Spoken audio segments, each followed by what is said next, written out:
So, for context, when I was younger, I had been diagnosed with epilepsy pretty young. It was quite unfortunate because my parents were not really well equipped to deal with that sort of thing emotionally or mentally. And they started treating me like some sort of diseased child whom they could not deal with. I think I must have been around 6 years old when I first noticed how differently they treated my brother and me. My brother was 3 years older than me, and my parents treated him far better than they treated me, presumably because he was much easier to deal with as compared to me. And as if epilepsy was not enough on its own, the cherry on top was when I was diagnosed with dyslexia and severe ADHD at the age of 8. Needless to say, my parents kind of had their hands full with me. Now, it would be one thing if they were nice and kind people who are grateful to have a child and were up for the challenge, because I know that it cannot be easy being a parent to a special needs child. But they were the ones who had decided to have a baby. They should have been prepared for what comes with it. I guess they had just assumed that since my brother had turned out perfectly healthy and fine, I would be absolutely healthy as well, and did not see this coming. And now, since I had been born already, they had no choice but to deal with me. They made sure that I felt that way as well, like they were tolerating me, and it was not nice. I did not have a very fun and normal childhood like most people, not just because of my illness, but also because of my parents. In fact, I would like to say that most of my childhood misery was caused to me by my parents, not my illnesses. That was a very small part of it, but the way they responded to it and treated me, that's what really made me upset. They always treated me like a pariah in my own family, and I never felt included, and they made sure to make me feel like an unwanted burden on the family. They would walk on eggshells around me, and it was like every time I would walk into a room, they would stop talking instantly, and all their life would be sucked out of that room just because I had arrived. And this is how they would treat me when I was literally under 10 years of age. So it only got worse with time, and my mental health was pretty fragile. I just could not take it. So I started misbehaving in my teen years, and I guess the adolescent hormones combined with the misery of growing up in a home where I always felt like I was not wanted, it just broke my heart. And I started acting out. I stopped putting any effort into studying and started flunking out of all my classes on purpose, just because I was so angry with my parents and how they were treating me. I was defiant, disobedient, and downright rude to everybody that I knew. I was pushing everybody away, even my friends, and I knew that it was not the right thing to do. But I was just so miserable that I did not know how else to get my parents to pay attention to me. Even then, they did not seem to care much. Every time they would be summoned by the school, just because I had broken a rule or misbehaved in some way, they would just sigh in disappointment, but not even bother to reprimand me. It was incredibly frustrating, and I hated being with them. I would even throw temper tantrums in the house and try to get their attention that way. But then they would just ignore me altogether and talk among themselves, not even bothering to lower their voices so that I wouldn't be able to hear them. They would say things like, I was having a fit again, and would keep rolling their eyes at me and telling me to be normal. That was the most that I could get out of them, and it was just really heartbreaking for me. But then, when I was 14, I broke a major rule in school, and I decided to go crazy and brought a pack of cigarettes to school and started smoking one right in the middle of class. And then, when my teacher demanded that I stop and told me to get out of class, I flipped him off. That was pretty much the last straw for me because I had already been quite a troublemaker at school before that. But I had always been off the hook because my parents would tell everyone that I was not a normal kid and that I was not exactly right in the head. So they had to excuse my behavior. But after that, there was no going back. I got expelled, and that was the one time that my parents were actually furious with me. They really tore into me that day and said a lot of things that I don't think I will ever be able to forget or forgive. It wasn't things that I did not know already, but it just hurt to hear them actually say it out loud. They told me that they regretted ever having me, and had they known that I would turn out to be such a psychotic little kid, they never would have gone on with the pregnancy and would have terminated it as soon as they found out. They call me a burden on the family and said that they were better off when they had just one son. So now they were going to make sure that I left the family and never came back again. I was grounded for 1 week, and for that 1 week, they literally locked me in my room. They did not allow me to come out for anything apart from bathroom breaks, and even my meals were sent up to me in my room. I was not allowed to go anywhere or speak to anybody, and I was absolutely miserable. I kind of felt like a prisoner in solitary confinement, except that this was much worse because it was my own parents that were doing it to me. And I don't think I had committed a crime as such. I had just been acting out, and I think that was kind of on them because they had never given the kind of attention that I wanted, or rather needed, because I was a child and they should have been good parents to me. They were the ones who screwed up, and I'm ready to admit that I was not the easiest to deal with all my illnesses, but they should have considered that.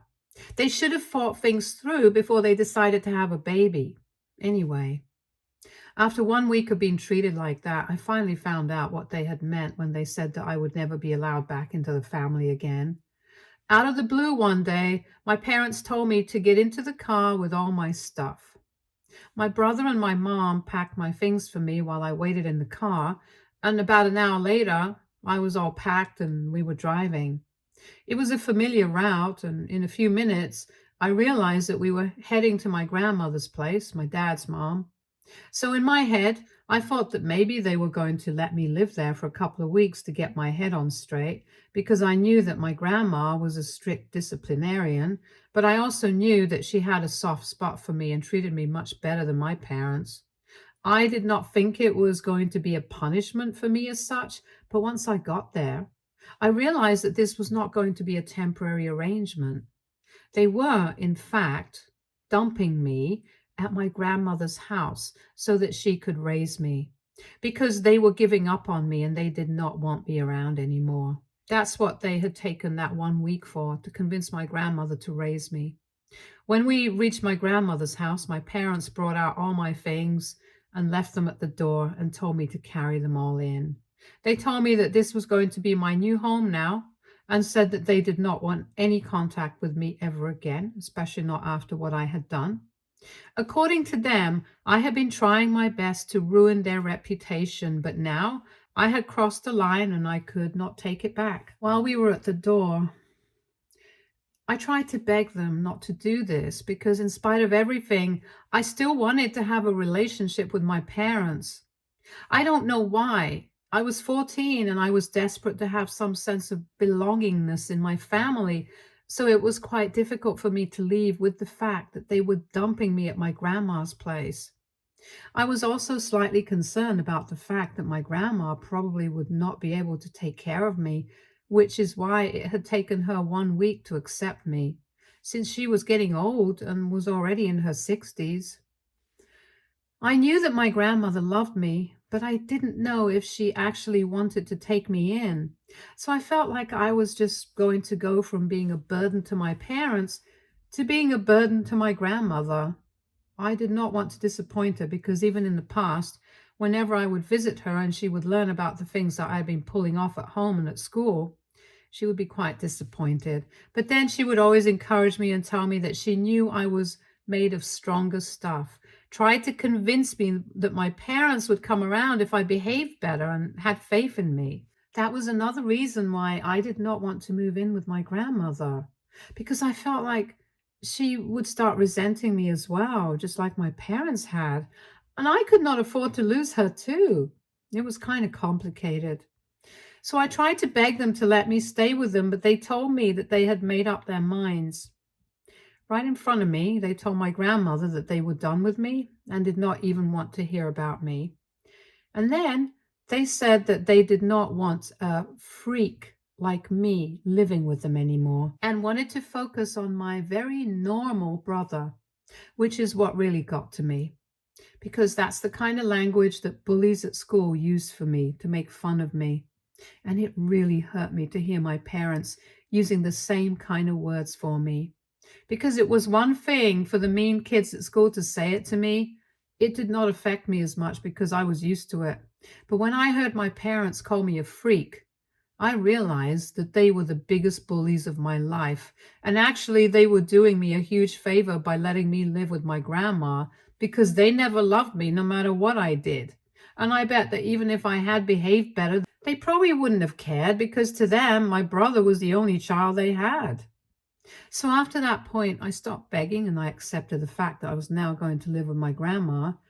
And I decided in my head that I was going to be better because I deserved better, and so did my grandma. And I was not going to throw away my life just because my parents did not love me. Once my parents had left, my grandmother and I sat down and had a conversation that was very much needed. She told me very transparently that even though she loved me, she had not exactly been ready to take me in, and she had a number of concerns about me because she had heard about the way that I had been behaving from my father and had said that at her age, it was not going to be possible for her to handle a troubled kid like me. She said that she understood that I needed help, but she was not sure if she would be able to provide the right kind of space for me to grow up in, and that's why she had been holding out about whether she should take me in or not. That was why it had taken her 1 week to come to that decision. But after my father told her that he had grounded me and had just kept me locked in my room for the 1 week that she had been thinking about what to do, she decided that her son was not the right kind of parent to raise me and apologized to me for not intervening before, since she also had herself to worry about. She was a widow and did not have much of her own, so she was not sure if taking me in and adopting me would be the right thing to do. But now that she had learned how badly I was being treated, she could understand why I was acting out the way that I was, and told me that she wanted a fresh start with me and wanted to do right by me, unlike my parents. She said that I should look at this as an opportunity, and that's what I did. I apologized to her for everything that I had done in the past, and I told her that I forgive her for not intervening before and not adopting me earlier, in spite of knowing how badly I was being treated by my parents. So we decided to put everything in the past and work together so that I could have a better future. And I always am, always will be thankful to my grandmother for everything that she has done for me.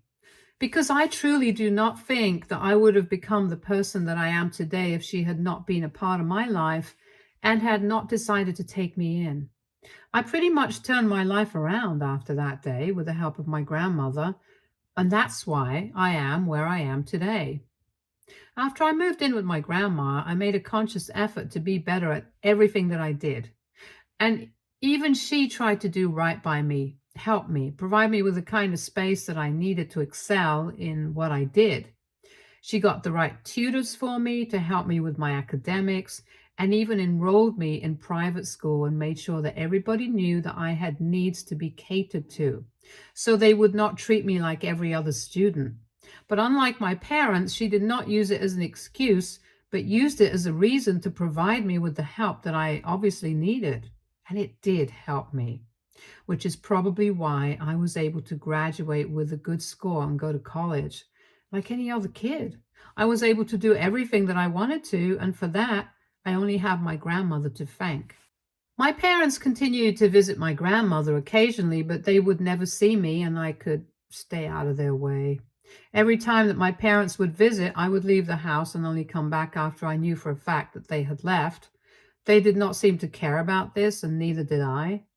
That went on for a couple of years, but then my grandmother had a big fight with them about this and told them that they were horrible parents for not even attempting to talk to me, especially when I was doing better and they had a reason to talk to me and apologize for what they had done.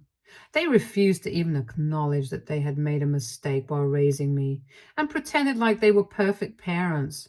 I was just a bad kid. They had called me a rotten apple and a freak, yet again, and my grandma lost it.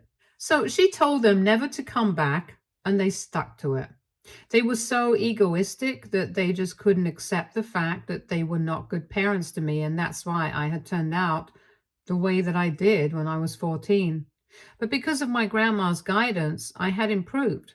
And yet they did not seem to be able to comprehend that. So after that, there was no talking to them anymore.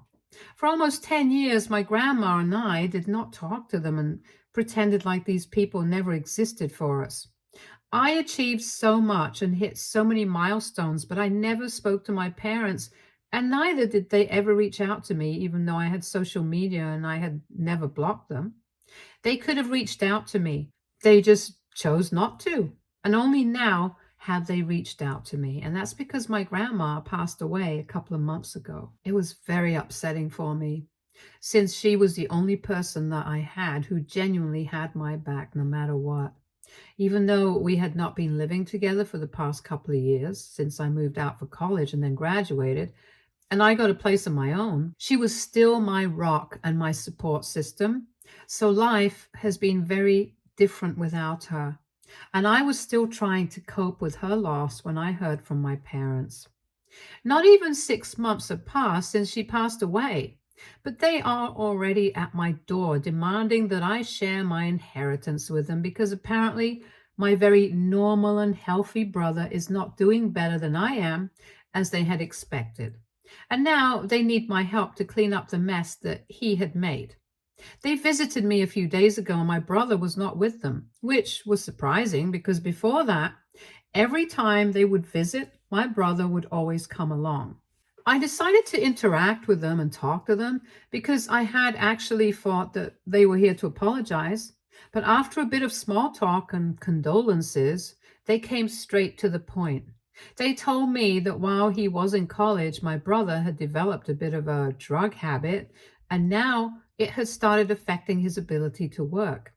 I don't know why they were trying to downplay it because, from what I gathered, he was in serious trouble and needed help. So now they wanted me to share my inheritance with them whenever I would come into the money so they would be able to pay for rehab.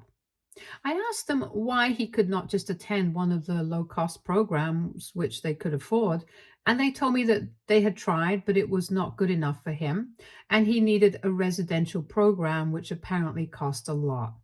Now, I personally don't know anybody who has been to rehab, and I don't know how much it costs, and I'm not going to do enough work to actually find out the cost. All I know is that I have my own money now since I have a good job. I'm comfortable, and I know that my grandmother was also pretty well off since my grandfather had left her a lot of money and she had invested it pretty carefully, which is really good for me, but bad for my parents because, in spite of knowing that, they were too proud to keep in touch with her or even apologize to her towards the very end, knowing that they would probably need the money. Anyway, I did not care about any of that. I just told my parents that I was ready to help them out with whatever amount they needed. But there was just one condition that I had, and that was that they would have to publicly acknowledge everything that they had done in the past, the terrible way that they had treated me, the things that they had said to me, and also the way that they had treated my grandmother. And then I wanted them to also acknowledge that now they needed my help and why they needed the money from me so that everybody would be able to know what was going on with us. Because for years, we had kept things private because my grandma did not want any drama. But now that they had come to me and had the audacity to ask me for help, to share my grandmother's money with them, in spite of the way that they had been treating us for the past 10 years, I thought that this was necessary. I did not feel bad in the slightest while asking this of them, since I wanted them to publicly say everything that they had done wrong. And when I said this to them, their faces literally fell. They tried to negotiate with me and told me that I was being unreasonable and kind of selfish. But I told them that this was my condition and they could take it or leave it. I had no issues with providing them with the money that they needed. I had nothing against my brother anymore, and neither did I have anything against them. But they definitely would have to acknowledge what they did in order for me to completely move on from what had happened. because they had treated me badly and there was no way around it. And they had also not been nice to my grandmother, and this was the money that we were talking about. So if they wanted her money, they had to acknowledge what they had done. It was as simple as that. I don't know why they are being so weird about it. But when I told them this, they started calling me heartless, emotionless, and said that they had never expected something like this from me. I told them they shouldn't have expected anything from me at all, given the fact that we hadn't even been speaking for the past 10 years. And now, if they wanted my help, they would have to acknowledge and accept their mistakes and apologize for them.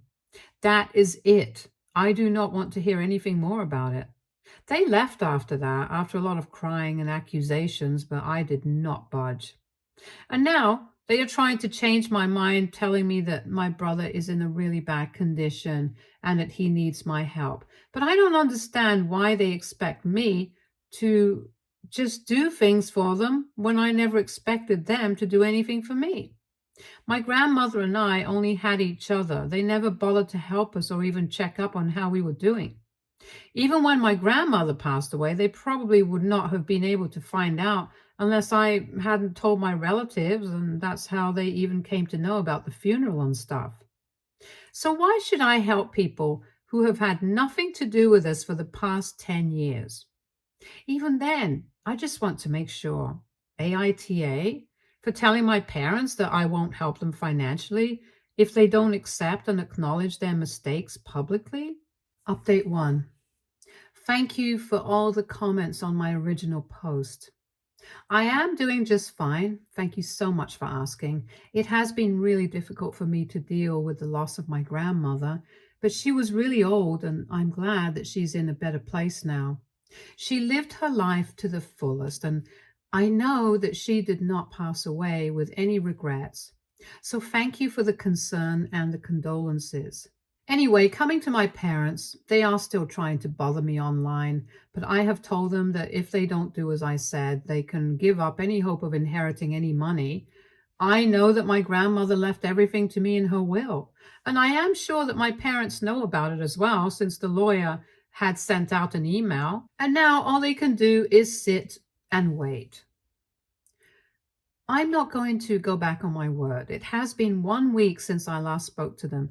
And since none of their pleas had been working with me, they have resorted to sending me photos of my brother, and he looks bad. He is in a pathetic condition, and they keep sending me pictures of him, telling me that this is the guy who needs my help and that I should really step up and do something for him. To that, I only have one thing to say. Where were they when I needed that kind of help? They abandoned me, and I was just lucky that my grandmother had my back. But otherwise, I don't know where I would have ended up.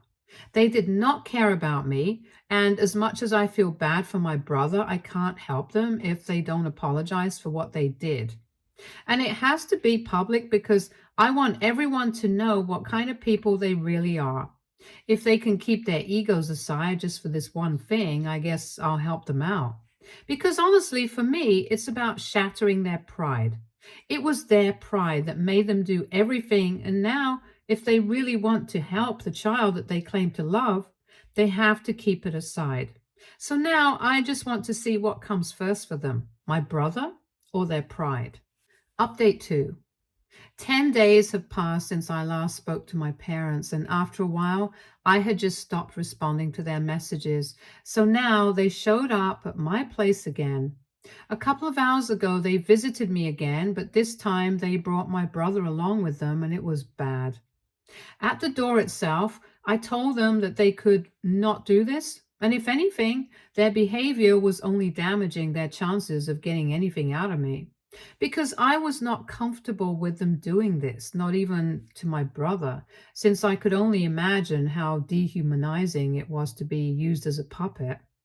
I told them to get out, and for a while they refused to move and told me that if I wanted them to leave, I would have to promise them that I would help them as soon as I could. I told them that I would not be making any promises of the sort. And if they tried to mess with me, I would call the police on them, and that would not be too good for them given the condition of my brother. That scared them, and they left. But my dad told me that both my grandmother and I were the most selfish people on the planet. And that's coming from them, considering how they dumped me on their doorstep just because they could not deal with a special needs kid. Actually, they did not want to deal with me because I was not the perfect little boy that they had expected me to be. If my grandmother and I are selfish, the words that they are have not even been invented yet. Update 3.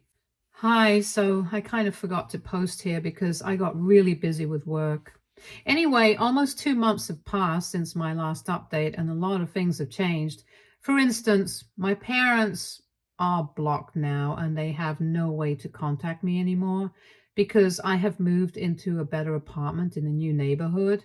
So they don't have the address to that. And this time I have made it known to all my relatives that they are not supposed to give out my address to anybody, especially my parents. Because the last time somebody had decided that my parents deserved to know where I lived since their son was suffering and had given them my address, which is how they had to come to contact me. But this time I made sure that that was not going to happen. Anyway, after the last time that we spoke, when my dad called me selfish, I decided to block them after that. Because honestly, I did not want this drama anymore. They had shown me that for them, their pride was always going to come first. It came above every single thing in their life, even the son that they claimed to actually love. I can accept that they never loved me and never wanted me because of my dyslexia and ADHD and the plethora of problems that I had. But my brother was somebody who they had always claimed they loved and was perfect to them. So, how they could not make one little sacrifice for him was beyond me. All they had to do was acknowledge that they had made a mistake. It would have been pretty easy to do as well, because even though we had tried our best to keep things private, most of our family was already aware of the bad blood between us. So it was not like they were going to acknowledge something that nobody had known. Even then, they did not want to apologize for the mistakes because in their heads, they had never done anything wrong and they were perfect. Well, they can keep their beliefs to themselves, and I'm going to keep my inheritance for myself. Fair enough. Stay tuned for more stories from our girl relationships.